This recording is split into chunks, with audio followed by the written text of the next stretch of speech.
All right, friends. So our next topic is area of a parallelogram. So you guys already know how to find the area of a square and a rectangle, which is base times height. Base times width is a formula for the area of rectangle.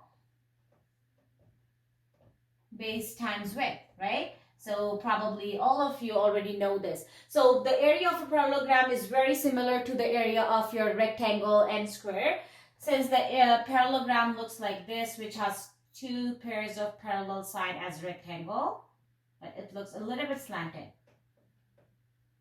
So this side is parallel and this side is parallel to this. Okay, so this is the parallelogram. Why it's a parallel? Even rectangle also had two pairs of parallel side, but a parallelogram is a little bit slanted. So the area of a parallelogram is base times height.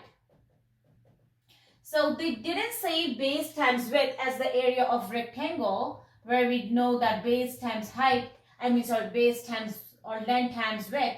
We know that it's length times width is the formula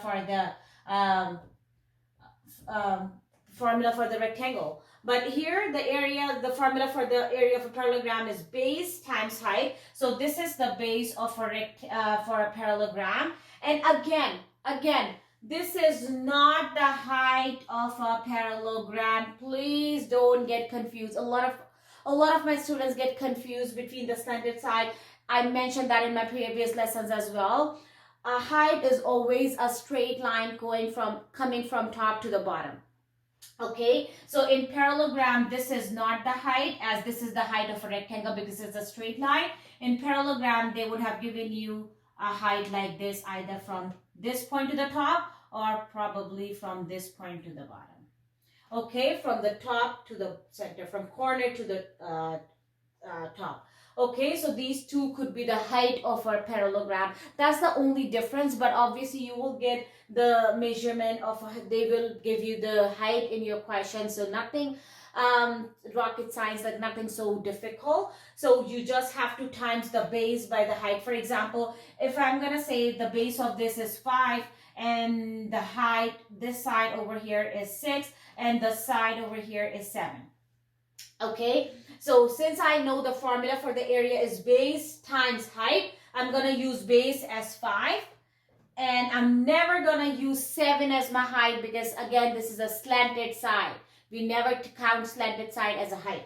So the height is 6. So 5 times 6 is equals, let's take centimeter again. You can use, it depends what unit you're getting, centimeter, meter, inches.